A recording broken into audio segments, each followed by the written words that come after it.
I want to tell you first that I am a real practicing scientist. I'm energetic, creative, driven by a desire for a pursuit of knowledge.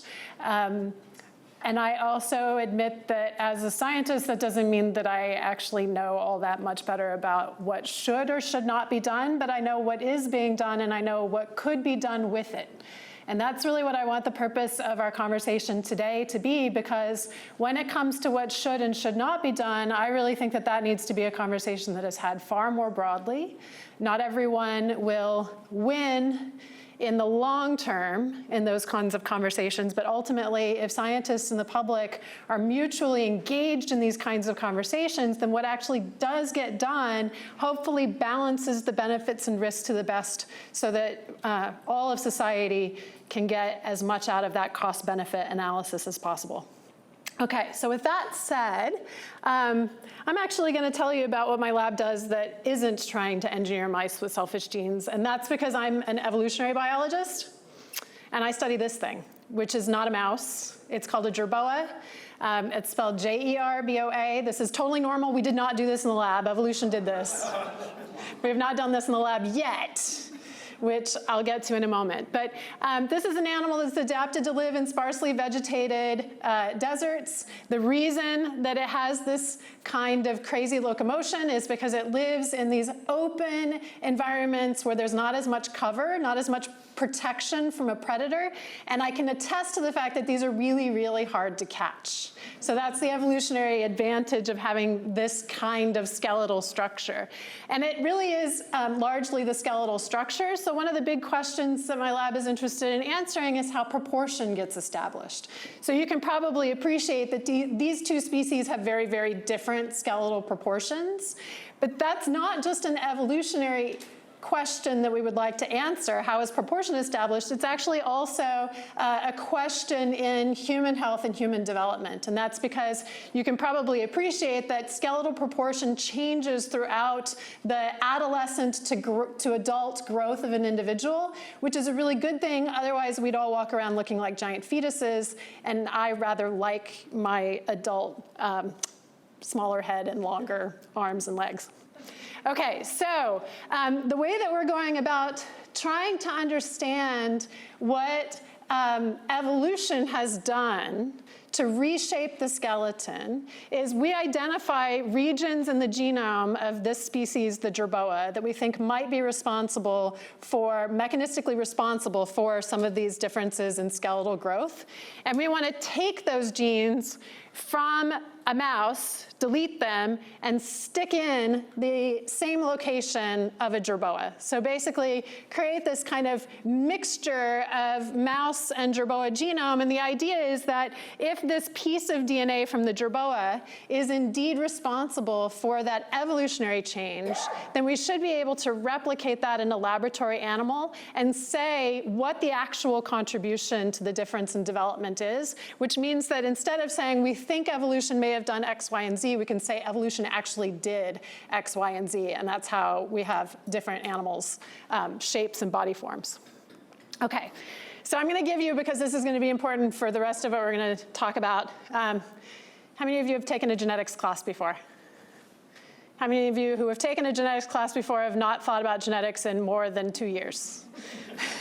Yeah, okay. So some of you have not had genetics, and of the people who have had genetics, it's been a while. Okay, so the basics of Mendelian inheritance, let's say you have a black mouse, and first of all,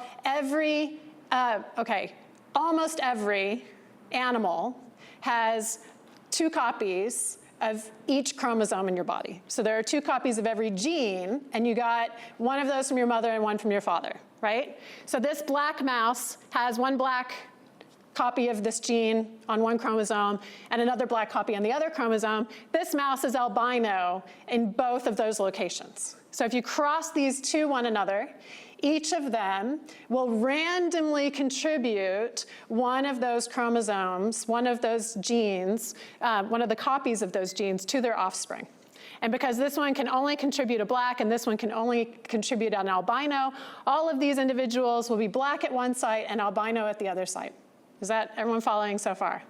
Now, because of this phenomena of dominance, if this animal is making the protein that's encoded by the black version of the gene, it's going to be black no matter what the other one looks like, no matter what the other copy is.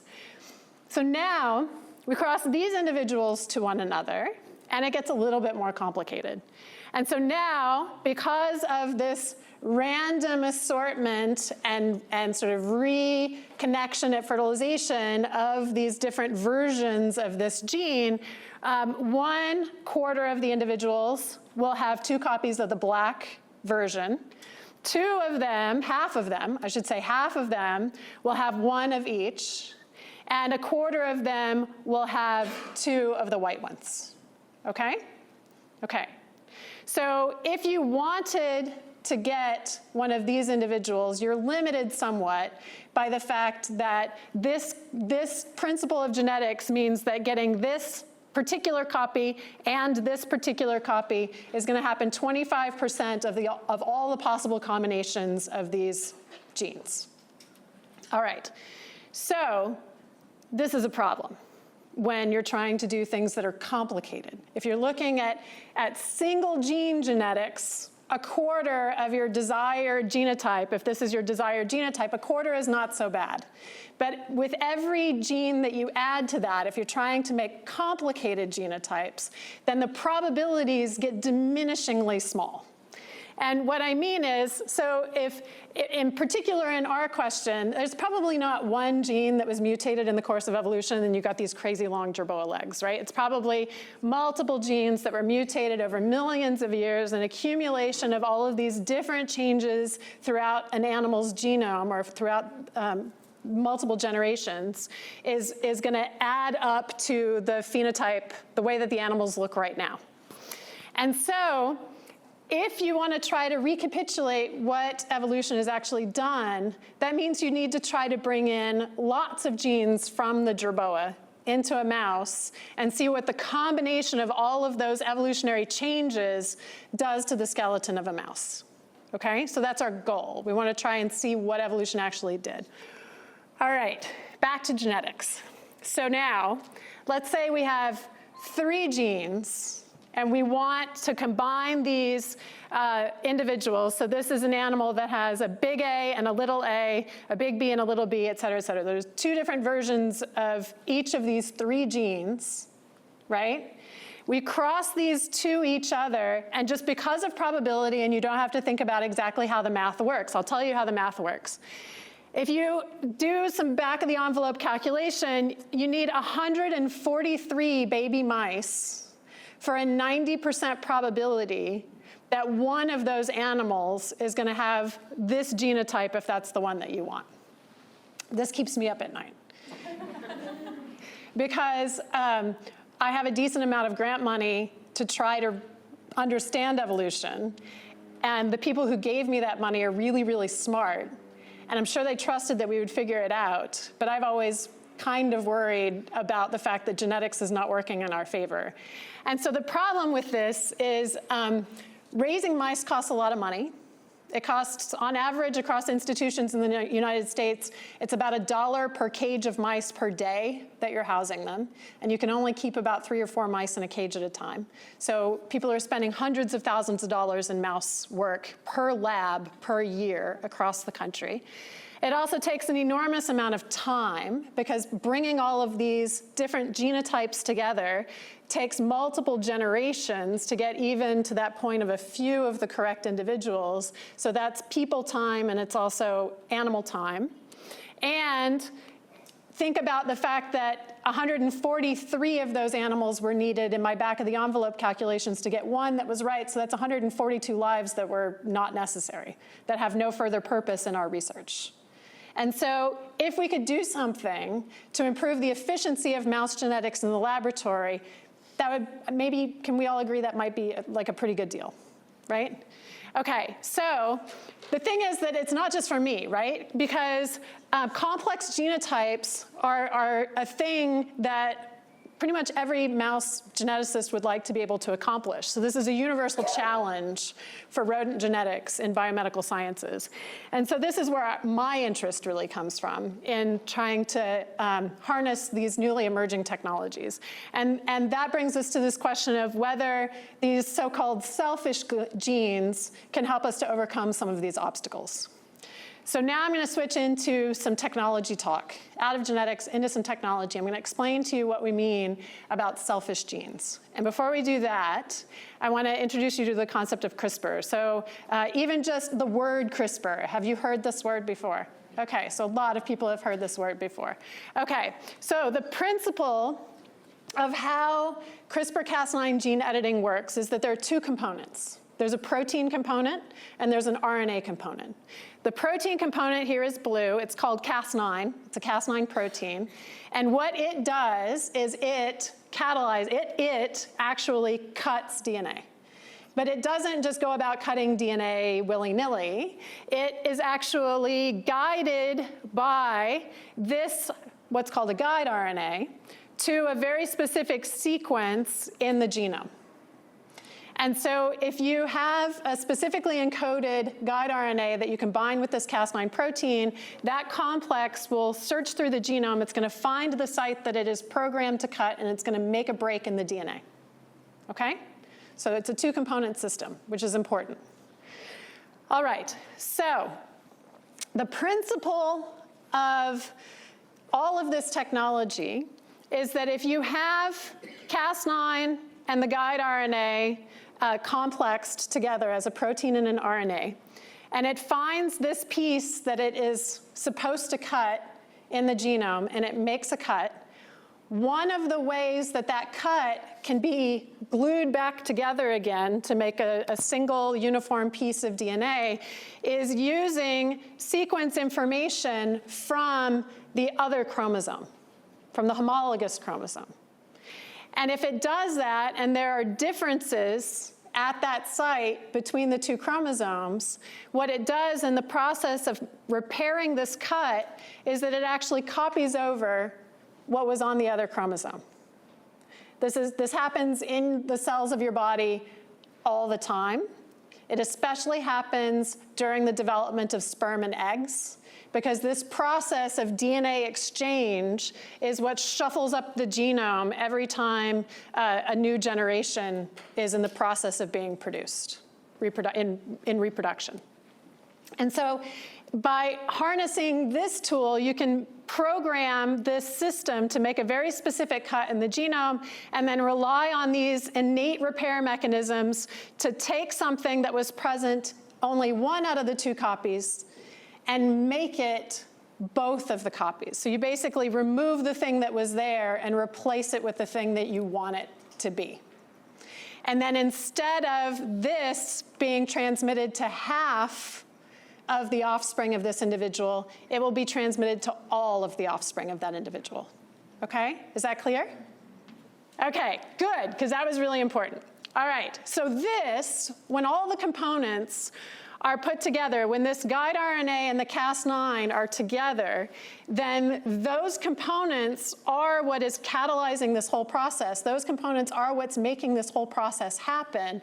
And so it can happen on its own. You don't have to add any other outside factors to the system for this to occur. And so anytime you get this element in one copy, it will copy itself over to the other chromosome. That's the principle of a gene drive. So if this happens in reproductive species, you can imagine now that that could spread through a population, because every time an animal breeds, it will transmit the thing you want it to all of its offspring. Okay? Okay, so that's not what we're doing.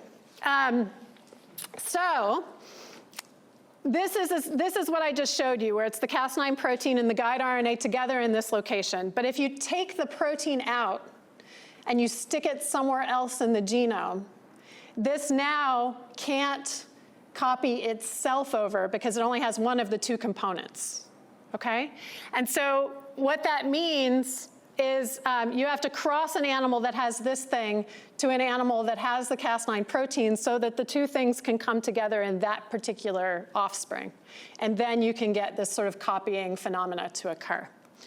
And so I'm going to illustrate this to you. So if you have this animal that expresses the Cas9 protein, and you made it to this animal that has this fancy allele, this fancy copy of a particular gene that you're interested in that you want to be transmitted to all of the babies.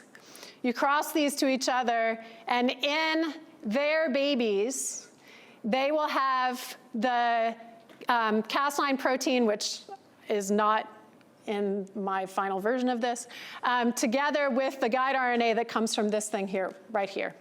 And so there it is, right? So this protein from that animal comes together with the guide RNA that came from this animal, and when they merge in this offspring, that's where the cutting and the copying will occur.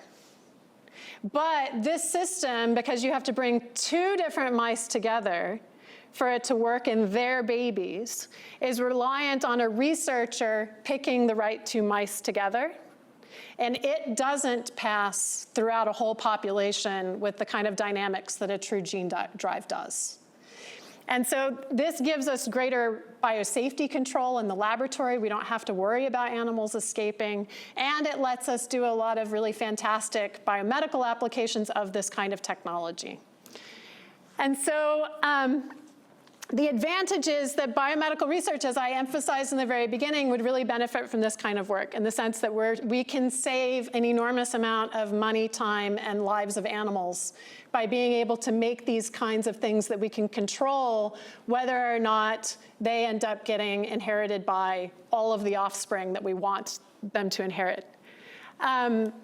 The applications include complex genetic diseases, some sorts of neurodegenerative diseases, some developmental disorders where large regions of the genome may be deleted.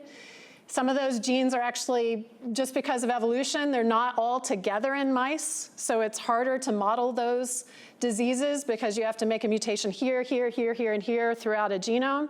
And so it's much, much harder to study some of these really complex genetic diseases in humans using traditional model systems, traditional laboratory animals. And another benefit is, I don't know, have you guys heard that mice are actually not humans? Right? So we poured a lot of money into using mice in biomedical research, and we've made enormous gains studying mice. But maybe no surprise, because we're something like, I don't know, 95 million years separated from a mouse. There are a lot of differences between mice and humans, and some of those differences are actually in our immunity and in our metabolism. And so if we can make mice that are a little bit more human in some aspects of their immune system and their metabolism, they could be much, much better models for studying infectious diseases and for developing designer drugs that would benefit humanity. So there's some value to doing this in the laboratory. Okay, so I've told you this way of splitting the two components from each other genetically doesn't spread. So this is not a gene drive. But once one demonstrates that this works in rodents, it's really not hard to just put the two things together and make it a gene drive. There's not really any difference technologically. Once it works, you just put those two pieces together again. And so that's why we're here today, because this is something I want to talk about. And I want to talk about everything else that I said, too. I want to talk about whatever you want to talk about. But this is where I think the real conversation moving forward, the riskier side of things are sitting right here. And the reason that this is something that, in a practical sense, really needs to be discussed is that others have suggested, particularly people who live in places where invasive rodent species have been a huge problem, island communities in particular, because they're closed environments. And if a non-native rodent gets introduced into a closed environment where it can become a top predator, it can decimate the native populations on that island. And so people have proposed theoretically as an idea that these kinds of gene drive technologies could be introduced to these island rodent populations.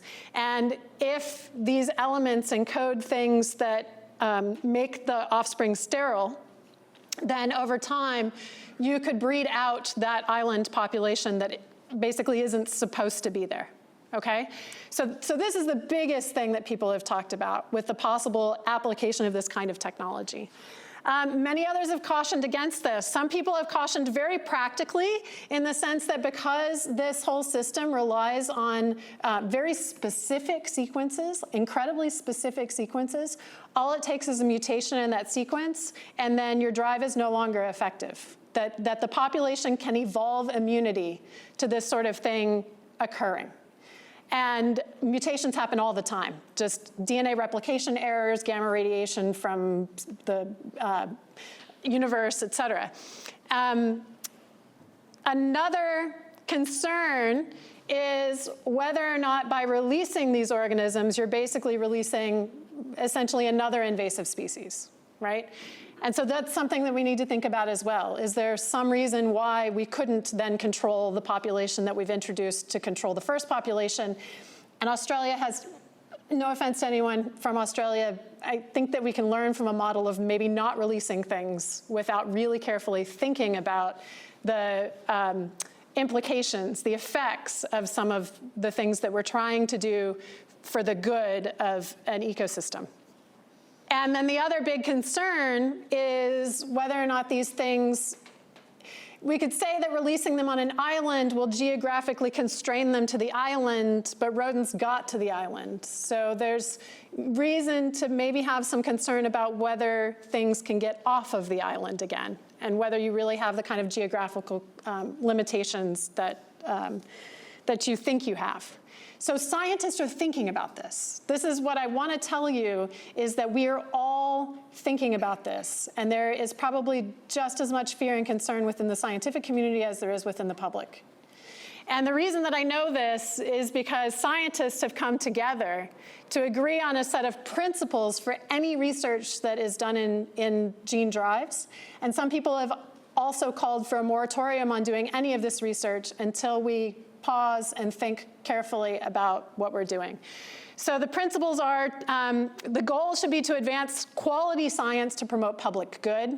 That's first and foremost the most, and I didn't write these. These are directly out of a policy paper written by a bunch of really smart people, not including me. And so the next principle would be to promote stewardship, safety, and good governance over that research. The idea is that scientists are working for the public, and that everything that we're doing should be guided by that mission.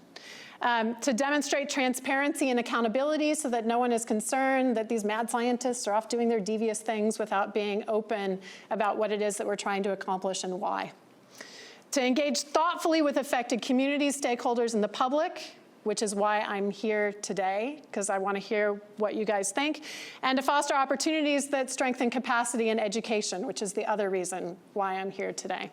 And so I'm going to end, this is my last slide, on some thoughts that if quality science is conducted to promote public good, following these safety guidelines, and if what we're doing is not, if what my lab is doing is not ever intended to be released out into the wild, and then we can have a conversation about others that might have those intentions. But applications of the research that we are doing, while it has broadly beneficial approaches, can be used in many other ways. How much control do I have over the work that I'm doing versus what other people do? Who's accountable? And this is something I find really, really interesting. I was an undergraduate at Cornell University, and my very first semester, I had the privilege, really, of sitting in on a seminar with Hans Bethe, who is a nuclear physicist. He won the Nobel Prize. He did an enormous amount of work in nuclear physics, trying to understand energy from stars, and he also was working on the Los Alamos project. And so one of the students was asked a question at the end about whether he felt responsible, if he felt that his entire career leading up to the work that he did in Los Alamos was all collectively responsible. And his argument was, where do you draw the line, basically? And I am drawing a bit of an analogy here because I don't personally plan to do anything releasing animals in the wild, but I am participating. And so that's something that I want to hear from people, of like, who's responsible for the application of technologies? And then last, the big question is whether any of these concerns should halt or slow research progress, and what's the trade-off there? And that's all I have prepared for you, because I want to spend the rest of the night talking.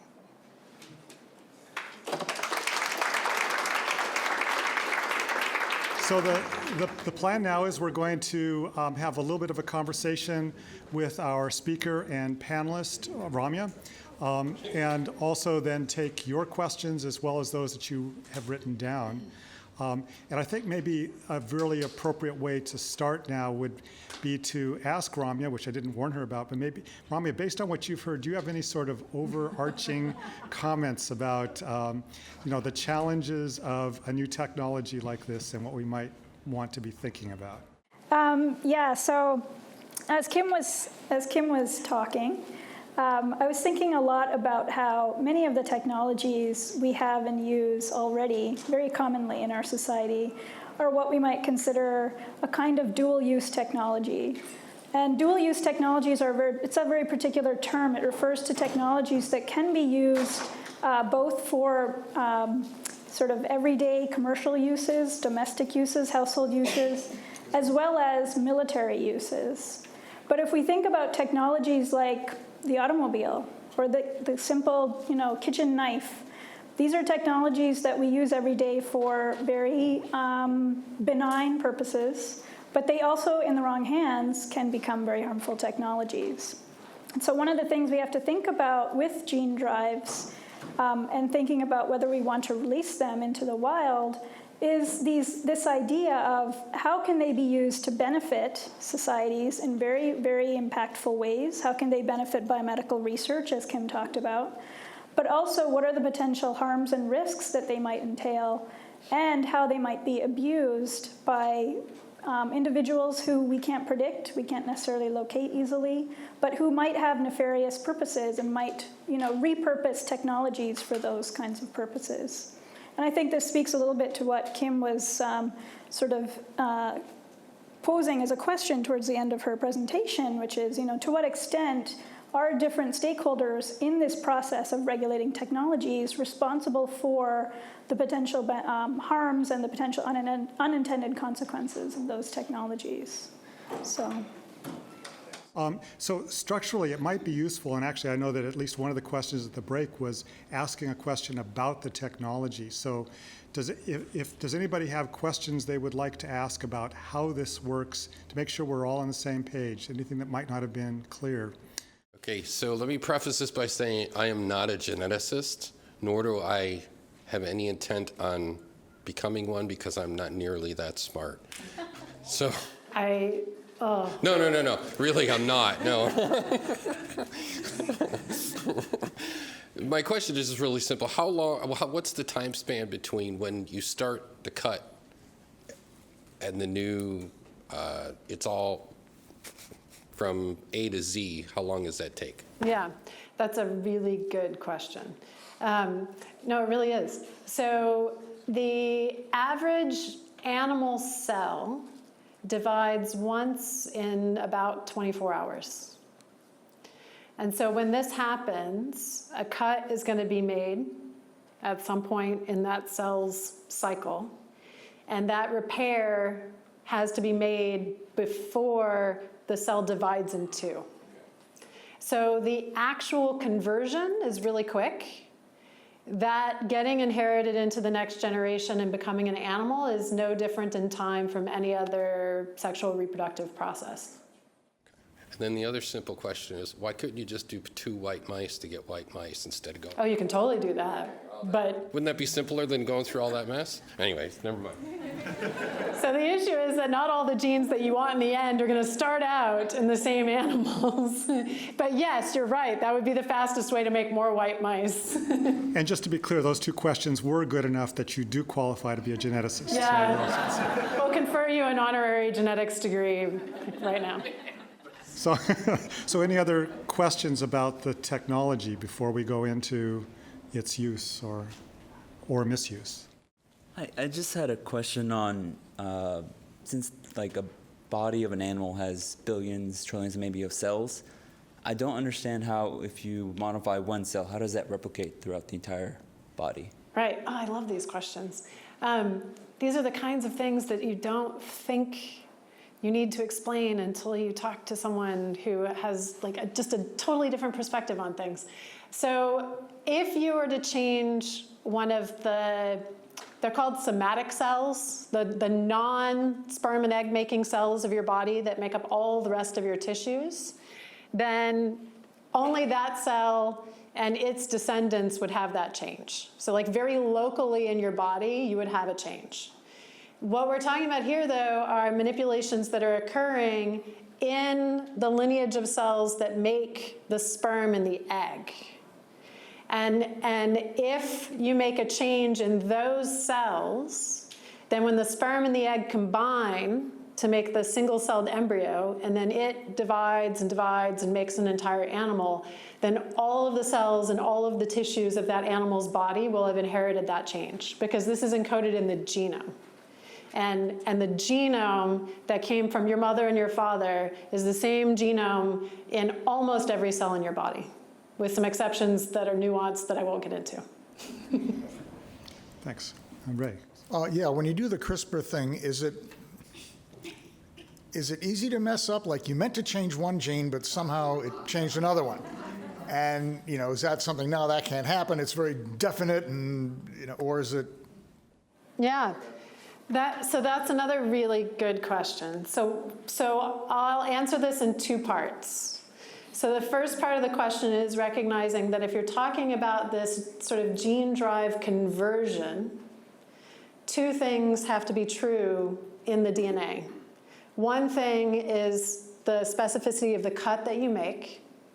And the other that I nuanced, glossed over because I was trying not to complicate things too much, is that in that chromosome that it's aligned with, you make a cut in one chromosome and its partner is sitting right there ready to repair it. You also have to have identical DNA sequences on either side of what's going to make the repair. And so if you make a cut somewhere else in the genome, your thing can't jump into that site because there's nothing else around that site that looks like it. And that identity is essential. The second part of your question that you didn't know you were asking, or actually the first part is probably the part you didn't know you were asking, the second part is what you were asking, is sort of these off-target mutations, right? I think that's really what you were asking. Off-target mutations, if you talk to scientists, different scientists will tell you different things. So some people will say they've never observed mutations anywhere else in the genome other than what they intended to make. Others will say they have. The thing is, too, that mutations are happening all the time. So when do you really know that a particular mutation is because of what you did versus the mutations that would have occurred? You can use math to answer that question. But the fix to that is that there are also a lot of scientists trying to improve the technologies so that this protein and guide RNA complex are more and more and more faithful. You can engineer the components so that there's a lower probability of that actually happening. Okay, one more question, then we'll get on to the other pieces. So. Another ethics presentation a few months ago about insects. They talked about modifying a mosquito to eliminate its carrier capabilities for disease and releasing it in a small geographic area. But they also discussed the fact that it was reversible and they could therefore re-enter a different population and correct the problem for some unforeseen and unintended consequence. Do you think that also applies to mammals? Yes. So the researchers that you're referring to are close colleagues of mine in the Division of Biological Sciences at UCSD. They're the ones that first developed this technology in insects, and we're extending it into mammals. So they're a little bit farther along in the technology development of things, and because they've demonstrated that this works in insects, they're thinking about exactly this. If you can do it, can you reverse it? So that research is ongoing. I think hypothetically it should work, but they haven't actually demonstrated proof of principle. And because the molecular biology, the mechanisms of this seem to be identical in insects and in rodents, I don't see a reason why that wouldn't also work in rodents, with the exception of the fact that rodents have a much longer lifespan than a mosquito does. And so you have to take that into consideration anytime you're thinking about implementing something that will spread through a population, either in a drive or a reversal of a drive, is that generation time is going to impact the dynamics of that process. And so as we segue here, it's probably a good time to remind you of something that's already been said, but I think Dr. Cooper will appreciate me saying this. She is not planning to put this type of gene drive into a wild population of rodents, but she is very nicely trying to think ahead to what if somebody wanted to use this technology, what are the risks, what are the possible benefits, and how do we protect against the risks? Is that a fair? That is totally fair, and one of the reasons we're here is actually because I wrote a grant proposal to do the earliest stages of developing this technology, and other scientists in the peer review process were like, wait, we can't release transgenic animals into the environment, and my response was, that's not what my grant is about. And so thus started this conversation so that I could address those criticisms by writing back to the grant reviewers and saying, I am considering ethics. I'm not going rogue. And also, this proves that those of you who are not clear on that point are now qualified to be scientists on review panels. That is, yeah, sure, that's true. So I'm going to, actually, I was going to ask my own questions, but these are so good, I wanted to go to these first. So I think one of the central questions you asked towards the end was about the responsibility for something that might be used that was inappropriate, even if you did not intend to use this for releasing into the wild. And somebody might do that prematurely or for inappropriate reasons. And I'd like both Ramya and you to address this kind of question. They said, distinguish between responsible for that and blame for that. And I think, take that one step further. So what should happen to whom? What are we supposed to do with the fact that we're saying somebody is responsible or to blame? And that might be more of a question for Ramya than Kim. But I think so. I'm curious to know the answer. Well, I'm not sure I have a definitive answer for that. I think there are, there's sort of the judiciary definition of blame and responsibility, and that's defined by the courts, that's defined by the legal systems that we have. In many cases, those legal systems aren't necessarily triggered as avenues for assigning responsibility or blame to scientists. So, for example, in the case of technology like the atomic bomb, there was no responsibility or blame assigned within the U.S. legal system for those, for the use of that technology. On the other hand, many eugenicists, for example, in the Nazi regime, were called to trial and were held responsible for their crimes. So these are extremely heinous crimes. These are crimes of murder and crimes of genocide. This is not the sort of discussion necessarily that applies to gene drives at this point. We're not at that stage at all. And hopefully we never will be. But in thinking about responsibility and blame, it's important to think about those kinds of legal precedents. And it's also important, I think, to consider the sort of public court of opinion and how individuals and societies hold different groups or stakeholders responsible for adverse outcomes. In the case of gene drive, I think we're still at the point where we're just speculating about a lot of these potential outcomes and a lot of the future possibilities. I don't think we're at the point now where we could really think about in a very tangible or substantive way how to assign responsibility and blame. But I think the hope is that with scientists like Kim and scientists like others at UCSD who are thinking through the ethical and social dimensions of these technologies as they're being developed in the very earliest stages of development, that we sort of make this a question of communal responsibility, that we involve publics and stakeholders in the debate and the deliberation, and that we take into account what different communities need and want when we're balancing the sort of benefits and harms of a technology and deciding whether to release it into the wild. I just want to add to that. Whether or not there is a formal judicial system that hands down decisions, punishments, whatever, the court of public opinion can be just as devastating.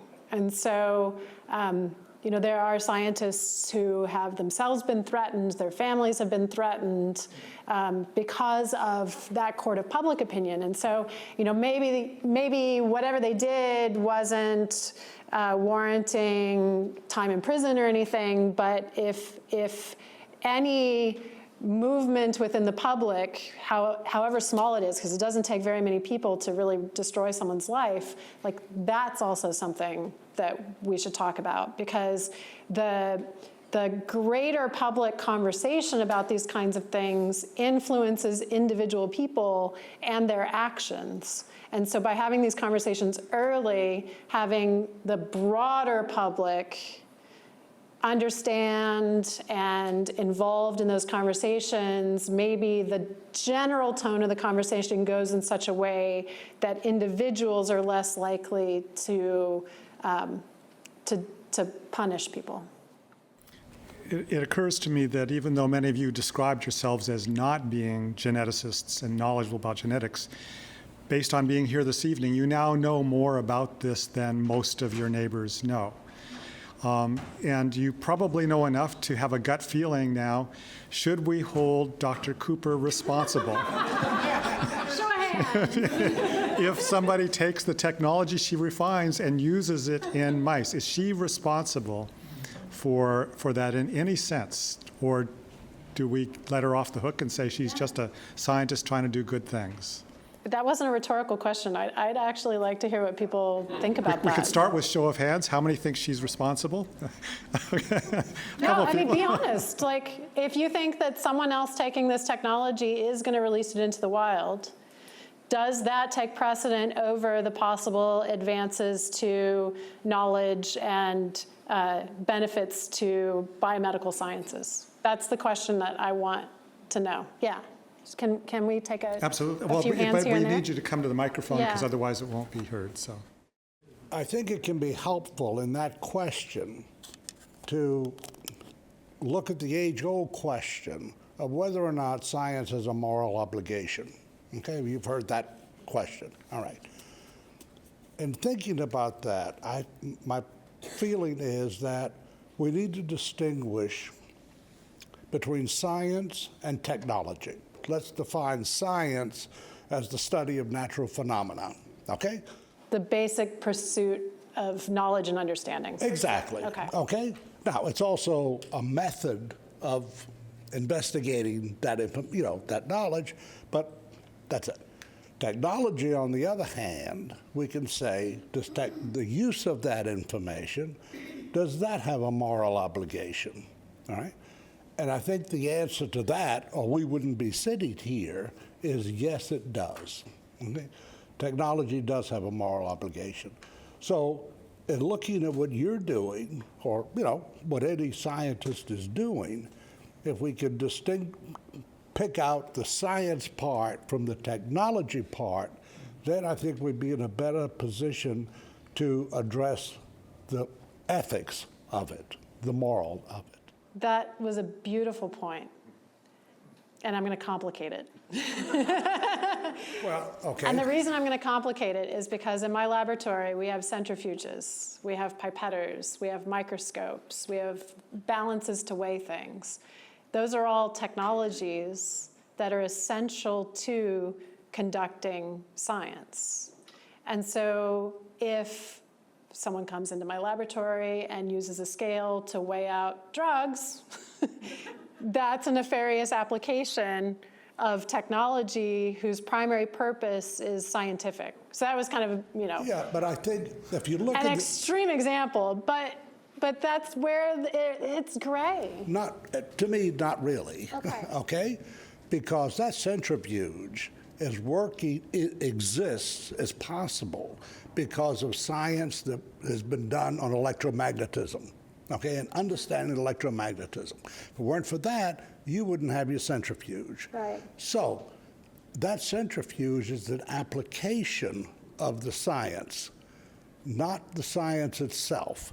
And you're using that technology to either advance some, answer some scientific investigation, which does not have a moral responsibility. Right. Okay? But certainly the use of the centrifuge for what you're using it for, that technology does have a moral obligation, but certainly it's not immoral to do what you're doing with it. If I were to take live animals, right, and put them in a centrifuge, Right. now I got a moral problem. Yeah. I think I do, okay?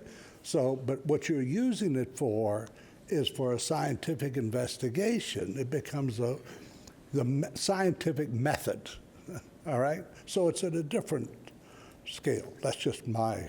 I completely see your point, in part because we're using examples of things that are technologies as opposed to applications of approaches that are also technologies. And this is something that I think I want you to pipe in on the difference between the two. But the first thing I want to say is that we're not trying to get this all to work for a scientific purpose. We're not trying to get this sort of gene drive technology to work in the lab out of a fundamental pursuit of, does it work? We want to use that to understand mechanisms of evolutionary biology. And others might want to use that approach to understand complex human diseases. And so I think in some ways, without it being a material, tangible technology, it still falls within, at least when you talk to the patent offices, it counts as a technology. Yeah, but I love all the points that you made because these are really, really important distinctions about responsibility and the moral obligation of a pursuit of knowledge versus an application of technologies. Yes. Oh. So thank you. So just before we leave that point, and then you can come up to the microphone, just before we leave that point, something that should be said, but we don't have time, I think, to discuss tonight, maybe a future program, is 2 questions embedded here. One is there a moral obligation to do science? And there's an argument for not always having that obligation. And that's something that might be worth discussing. And the other is there a moral obligation against doing some kinds of science? And some people could argue in certain cases. This gentleman over here, if you use the microphone. Hi, I got a quick question for you, Doctor. Just to fast forward past the mice, do you personally think CRISPR technology should be used on humans for non-medical purposes? And the second part of my question is, can you please talk a little bit more about the Cas9 protein? Why is it so essential to this, to the CRISPR editing process and the technology? Where is this protein found, and where is it located in the cell? If not the nucleus, where is this protein? Is it outside the nucleus, and so forth? Thank you. Yeah, both are very, very good questions. The first one, can I abstain from answering? I think we're walking into really dangerous territory if we start doing things in humans for non-medical purposes, because that walks a slippery slope, and then where do you go from there? People have talked about using gene editing for therapeutics, for treating disease. In that area of research, I'm not, The difference between using a drug as a therapy and using CRISPR as a therapy is that the drug is not going to be passed on to the next generation, whereas a manipulation that you make in the genome of an individual is going to change not just that individual, but all of their children. And if that person has a high probability of passing on a horrible genetic disease, and they know that none of their children and none of their grandchildren on down the lineage will ever have to live with that disorder, and they're never going to have to take a drug for it, I can't say that. It's not my immediate area of research, and it's not something that I have personal experience with. But I'd have a harder time there saying no versus, I want my kid to have an IQ of X, which we can't do genetically anyway. And anyone who says you can doesn't understand complex genetics. Or, eye color, hair color, height. Well, height's also really complicated. So there actually aren't even that many things that you could modify that would change the way a person looks or acts or whatever. Rami, do you want to address the slippery slope at all here? I can talk a little bit. So with using CRISPR as a genome editing tool, for example, to make a designer baby, this is the big concern right now, is that people might use CRISPR and Cas9 to engineer future generations of humans. And I think that's where you get into this slippery slope, even if it's for medical reasons. Because there's a lot about medical genetics, even for very simple Mendelian traits, that we don't necessarily understand all of the biological interactions that are happening. And so changing genes, going in there and tinkering, can have, again, these unintended consequences that if we don't try to really research and anticipate what those could be, would cause problems down the road for the species. But I think, as Kim pointed out, there is a difference between, sort of therapeutic uses of CRISPR and enhancement uses of CRISPR. We might all agree that it's not fair to give anybody a competitive advantage with CRISPR, an elevated IQ, if that were even possible, which, as Kim pointed out, it's probably not with genetics. But we might hesitate when it comes to, saving an infant who has a debilitating pediatric disease and they're going to die at the age of 8 unless they get this gene mutated back to the original version. And so that's where, again, we get into these questions of moral values, ethical values, whose lives are being valued, and how we deploy this technology to benefit people, to reduce suffering, to increase happiness in our species, and in ways that doesn't compromise the happiness of others in our species. And that's the critical thing, is making sure that the benefits are equally distributed. It occurs to me we should step back just for a moment, because we are using the terminology slippery slope, and I'm not sure if everybody is familiar with that. It's used often in philosophical discussions about ethical challenges, saying if you go 5 miles an hour over the speed limit today, tomorrow you'll go 7 miles over the speed limit, and the next day you'll be traveling at the same speed as everybody else on the freeways, which is clearly dangerous. So that kind of slippery slope. So one interesting perspective on this that I've heard from some philosophers is to recognize that all life is full of slippery slopes. And the question is, can you find anchors, places where you can hold on to the slope so you don't slip further down? Because the reality is, as soon as you decide to start making any changes for any medical disease, and I think this is where Ramya was going, then you're on the slippery slope. Because if you say you do this for this disease because it's bad enough, then what about for this one? Pretty soon you might be talking about hearing loss. Well, that's where I was just going, because if you start talking about hearing loss, many of us would say, oh, well, everybody should be able to hear. It's central to life. But people who are part of the deaf community would say something very different. They'd say, do we have somebody from the, somebody knows about that? Okay. So not knowing where that slippery slope is going to take you, it means we need to think about how do we anchor ourselves before we go down that path, which is why I think Kim is preferring not to weigh in yet.